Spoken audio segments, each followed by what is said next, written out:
diberikan kepada kami. Sebelum lanjut ke materi, izinkan kami mengaturkan pangasokara pangan dari umat. Om Swastiastu.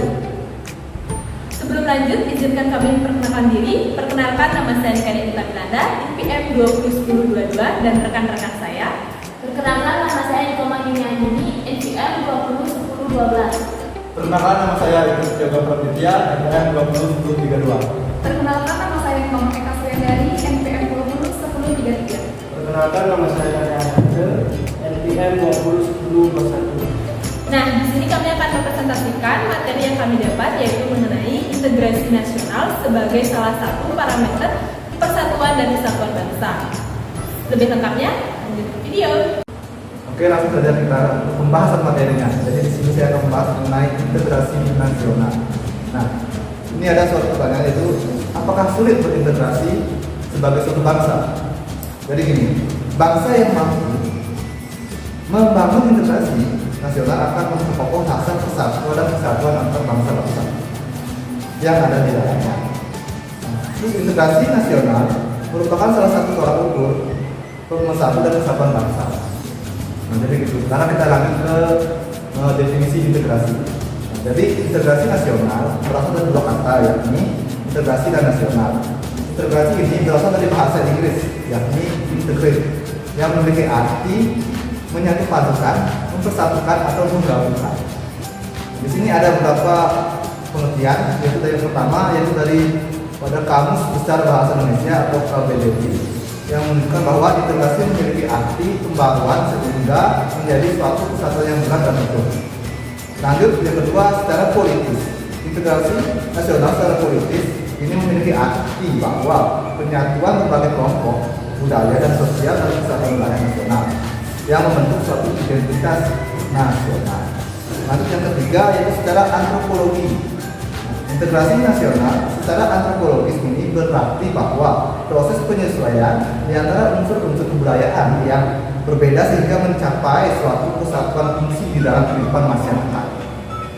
Nah, jadi sekarang kita langsung ke jenis-jenis integrasi nasional. Yang pertama itu integrasi bangsa. Integrasi bangsa menunjuk bahwa pada suatu penyatuan berbagai kelompok budaya dan sosial dalam kesatuan wilayah dan dalam suatu pembentuk identitas nasional. Yang kedua, integrasi wilayah. Integrasi wilayah menunjuk pada masalah pembentukan wewenang kekuasaan nasional pusat di atas unit-unit sosial yang lebih kecil yang beranggotakan kelompok-kelompok sosial budaya masyarakat tertentu.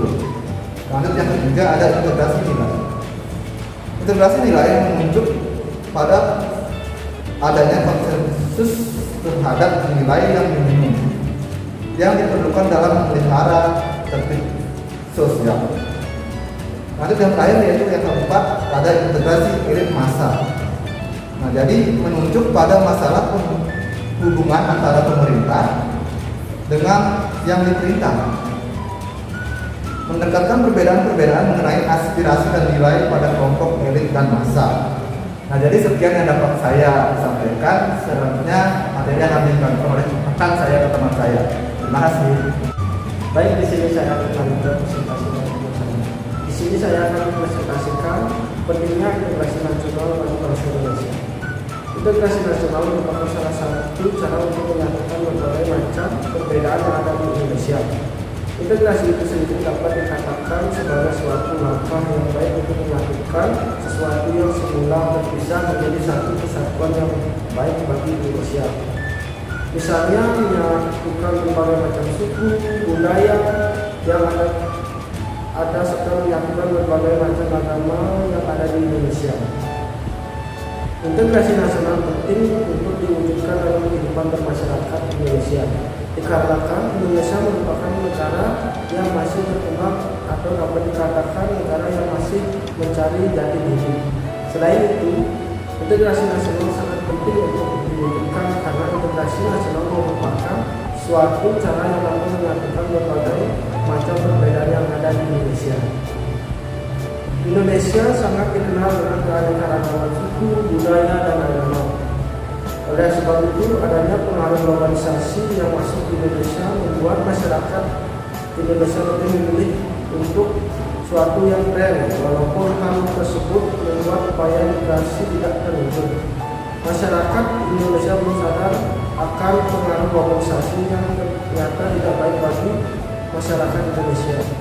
Selain pengaruh globalisasi, masyarakat Indonesia bertindak atas wewenang sendiri maupun kelompok sehingga konflik terjadi di mana-mana, seperti pertengkaran antar suku, pembakaran tempat ibadah, dan lain sebagainya.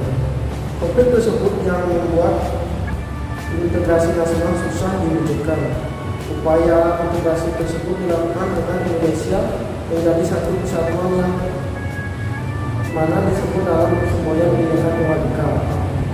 Adanya upaya mengintegrasikan Indonesia, perbedaan yang ada tetap perlu diakui dan dihargai sehingga Indonesia menjadi negara yang akan mencapai tujuan menghargai dan mengakui berbagai macam perbedaan di Indonesia. Masyarakat Indonesia harus memiliki rasa toleransi terhadap sesama sehingga tidak menjadi konflik yang berkepanjangan yang dapat merugikan Indonesia. Sekian dari presentasi saya, akan dilanjutkan oleh teman saya. Nah, saya akan lanjut ke materi yaitu mengenai ancaman integrasi nasional. Nah, apa sih sebenarnya yang menjadi ancaman integrasi nasional bagi bangsa Indonesia? Nah, ancaman integrasi nasional bagi bangsa Indonesia itu terdapat dari dalam maupun dari luar negeri, yang dimana terdapat di dalam berbagai dimensi kehidupan. Ancaman tersebut biasanya berupa ancaman militer dan ancaman non-militer. Nah, di sini saya akan menjelaskan secara singkat ancaman yang dihadapi bangsa Indonesia, baik ancaman berupa ancaman militer maupun ancaman non-militer. Nah, di sini saya akan menjelaskan tentang ancaman militer. Ancaman militer adalah ancaman yang menggunakan kekuatan bersenjata yang terorganisasi, yang dinilai mempunyai kemampuan yang membahayakan kedaulatan rakyat, keutuhan wilayah negara, dan keselamatan segenap bangsa. Nah, ancaman militer ini dibagi menjadi dua, yaitu yang pertama ada ancaman militer dalam negeri dan ancaman militer luar negeri. Ancaman militer di dalam negeri ini berupa disintegrasi, keresahan sosial, upaya penggantian ideologi Pancasila, dan makar atau penggulungan pemerintah yang sah dan konstitusional. Yang kedua ada ancaman militer luar negeri, yaitu ada pelanggaran batas negara yang dilakukan oleh negara lain, adanya pemberontakan bersenjata yang dilakukan oleh negara lain, dan adanya aksi teror yang dilakukan oleh terorisme internasional. Selanjutnya ada beberapa jenis atau beberapa contoh dari ancaman militer terhadap suatu negara, yaitu yang pertama ada agresi, yang kedua ada invasi, yang ketiga ada bombardement, yang keempat ada blokade, yang kelima ada spionase, yang keenam ada sabotase, yang ketujuh ada aksi teror bersenjata, yang ke-8 ada perang saudara, dan yang ke-9 ada pemberontakan bersenjata. Nah, saya akan lanjut ke ancaman non-militer. Ancaman militer ini memiliki karakteristik yang berbeda dengan ancaman militer, yaitu tidak bersifat fisik serta bentuknya tidak terlihat seperti ancaman militer. Ancaman non-militer ini berbentuk ancaman terhadap ideologi, politik, ekonomi, sosial budaya, pertahanan, dan keamanan. Nah, ada beberapa contoh ancaman non-militer, yaitu yang pertama ada ancaman berdimensi politik, yang kedua ada ancaman berdimensi ideologi, yang ketiga ada ancaman berdimensi ekonomi, yang keempat ada ancaman berdimensi sosial budaya, yang kelima ada ancaman teknologi informasi, dan yang terakhir ada ancaman berdimensi keselamatan umum. Nah, ada pun cara mengatasi ancaman integrasi nasional.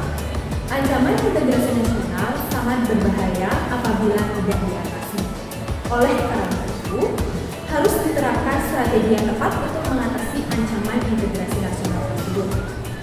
Dalam Undang-Undang Negara Republik Indonesia tahun 1945 telah mengatur strategi pertahanan dan keamanan bangsa Indonesia dalam mengatasi ancaman militer yang terdapat pada pasal 30 ayat 1 sampai ayat 5 Undang-Undang Negara Republik Indonesia tahun 1945. Baik, di sini saya akan melanjutkan materi mengenai integrasi nasional sebagai salah satu parameter persatuan dan kesatuan bangsa. Integrasi nasional. Integrasi nasional adalah suatu proses penyatuan dan pembauran berbagai aspek sosial budaya, etnisitas, latar belakang ekonomi ke dalam kesatuan wilayah dan pembentukan bangsa yang harus dapat menjamin terwujudnya keselarasan, keserasian, dan keseimbangan dalam mencapai tujuan bersama. Sebagai suatu bangsa, faktor pendorong integrasi nasional yaitu iklim sejarah yang menimbulkan rasa senasib dan seperjuangan, keinginan untuk bersatu, rasa cinta tanah air.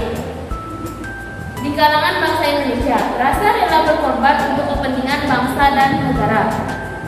Sedangkan faktor wilayah negara yang luas adanya ancaman, tantangan, hambatan, gangguan dari luar negeri, lemahnya nilai-nilai budaya bangsa akibat pengaruh budaya asing. Pengembangan integrasi nasional dapat dilakukan melalui strategi dan pendekatan, yaitu gaya politik, kepemimpinan, kekuatan lembaga-lembaga politik, ideologi nasional, dan kesempatan pembangunan ekonomi. Sifat masyarakat Indonesia yang individualisme menjadi salah satu faktor penyebab runtuhnya jiwa persatuan dan kesatuan bangsa. Maka dari itu diperlukan pendidikan kewarganegaraan sejak dini untuk menumbuhkan semangat jiwa berbangsa dan patriotisme. Semangat jiwa berbangsa dan patriotisme diperlukan untuk tetap menjaga kebinekaan bangsa. Sebab dengan menjaga kebinekaan akan tercipta kehidupan yang aman dan tentram di setiap lapisan masyarakat. Sekian materi dari saya. Terima kasih. Baik, di sini saya akan melanjutkan materinya mengenai contoh integrasi nasional dalam berbangsa dan bernegara. Contoh yang pertama itu adalah perbedaan kepentingan. Perbedaan kepentingan merupakan dasar dari timbulnya tingkah laku individu, yang dimana individu ini bertingkah laku karena adanya dorongan untuk memenuhi kepentingannya. Sama halnya dengan konflik. Konflik di sini dapat dilatar belakangi dengan perbedaan ciri-ciri yang dibawa individu dalam suatu interaksi. Perbedaan tersebut diantaranya seperti menyangkut ciri fisik, kepandaian, pengetahuan, adat istiadat, keyakinan, dan lain sebagainya. Secara teoritis, perbedaan kepentingan dapat menimbulkan masalah yang besar bagi orang-orang yang melakukannya, dipandang sebagai profesional, kelompok, atau pada tingkat organisasi. Konflik ini terutama pada tingkat individual yang sangat dekat hubungannya dengan orang-orang yang bisa dikatakan orang stres. Lanjut contoh yang kedua, dendam karena adanya kekalahan dengan sekolah lain. Di sini dendam ini biasanya terjadi karena adanya, sebagai contoh, misalnya ada pertandingan sepak bola di antara satu sekolah dengan sekolah yang lain. Jika satu sekolah mengalami kekalahan, maka yang mengalami kekalahan tersebut akan memiliki rasa dendam terhadap sekolah lain. Hal ini menyebabkan adanya rasa kecewa, putus asa, pasti ada. Selain itu, hal ini tentunya dapat merupakan bentuk tidak sportifan antara pelajar dalam mengalami kekalahan. Lanjut, contoh yang ketiga, yaitu pertentangan sosial. Kepentingan merupakan dasar dari timbulnya tingkah laku individu. Individu bertingkah laku karena adanya dorongan untuk memenuhi kepentingannya. Selain itu, kepentingan ini sifatnya esensial bagi kehidupan setiap individu itu sendiri. Jika individu berhasil memenuhi kepentingannya, maka ia akan merasakan kepuasan, dan sebaliknya. Jika ia gagal dalam memenuhi kepentingannya, maka ia akan memiliki masalah bagi seluruh individu maupun bagi orang lain. Dengan memegang prinsip bahwa tingkah laku individu merupakan cara atau alat dalam memenuhi kebutuhannya, maka kegiatan yang dilakukan oleh individu dalam masyarakat pada hakikatnya merupakan kepuasan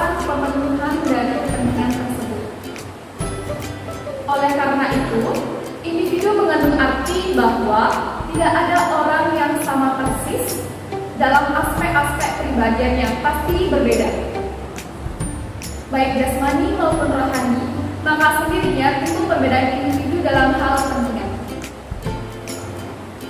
Lanjut, contoh yang keempat yaitu aksi protes atau demonstrasi. Aksi protes disebut juga unjuk rasa yang selalu terjadi dalam kehidupan manusia. Hal ini sangat tidak asing bagi kita. Aksi protes dapat terjadi karena setiap orang memiliki pendapat atau pandangan yang berbeda-beda. Protes dapat terjadi apabila suatu hal menimpa kepentingan individu atau kelompok secara langsung sebagai akibat dari rasa ketidakadilan hak atau kewajiban. Akibatnya di sini, individu atau kelompok tersebut tidak akan puas dan melakukan tindakan penyesalan. Selain itu, protes dapat dimaksudkan sebagai aksi tanpa kekerasan yang dilakukan oleh individu atau masyarakat terhadap suatu kekuasaan. Protes juga dapat terjadi secara tidak langsung secara solidaritas antar sesama karena kewenangan pihak tertentu yang mengakibatkan kesengsaraan bagi orang lain. Lanjut, contoh yang kelima, adanya meningkatkan kriminalitas. Perubahan sosial yang terjadi dalam kehidupan memberi peluang bagi setiap orang untuk berubah. Tetapi perubahan tersebut tidak membawa setiap orang ke arah yang dicita-citakan. Hal ini berakibat terjadinya perbedaan sosial berdasarkan kekayaan, pengetahuan, perilaku, atau pergaulan. Perubahan sosial tersebut dapat membawa seseorang atau kelompok ke arah tindakan yang menyimpang karena dipengaruhi oleh keinginan-keinginan yang tidak terpenuhi atau terpuaskan. Perbuatan kriminal ini muncul di masyarakat khusus, akan diuraikan sebagai akibat terjadinya perubahan sosial yang menimbulkan kesenjangan kehidupan atau jauhnya ketidaksamaan sosial. Akibatnya di sini, tidak semua orang mendapatkan kebahagiaan yang sama. Adanya perbedaan tersebut menyebabkan setiap orang memiliki penafsiran yang berbeda terhadap hak dan kewajiban. Lanjut, contoh yang keenam yaitu ada kenakalan remaja yang sering kita jumpai di lingkungan masyarakat.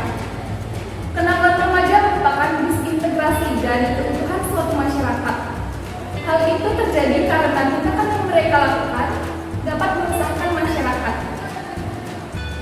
Oleh karena itu, kenakalan remaja tersebut dapat kita simpulkan sebagai masalah sosial. Di sini munculnya kenakalan remaja merupakan gejolak kehidupan yang disebabkan oleh perubahan-perubahan sosial di masyarakat, seperti pergeseran fungsi keluarga karena kedua orang tua bekerja, sehingga peranan pendidikan keluarga menjadi berkurang. Selain itu, ada juga pergeseran nilai dan norma masyarakat yang mengakibatkan perkembangan sifat individualisme itu berkurang. Pergeseran struktur masyarakat mengakibatkan masyarakat lebih menyerahkan setiap permasalahan kepada yang lebih berwenang, seperti adanya perubahan sosial, ekonomi, budaya, dan unsur budaya lainnya yang dapat mengakibatkan disintegrasi.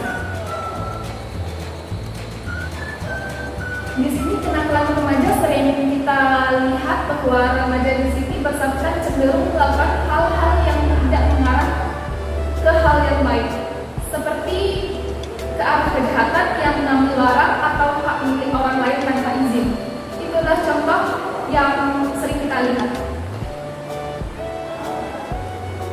Lebih jelasnya lagi, di sini contoh kenakalan remaja yang dapat dilakukan oleh para remaja yaitu melakukan pemerkosaan pada anak di bawah umur, seperti kasus Yuyun yang pernah marak menjadi perbincangan, penyalahgunaan narkoba, bahkan sampai berujung pembunuhan atau penghilangan nyawa manusia. Contoh yang terakhir ada korupsi, membuat kepercayaan masyarakat hilang. Korupsi merupakan perbuatan yang membunuh kelangsungan hidup suatu negara. Walaupun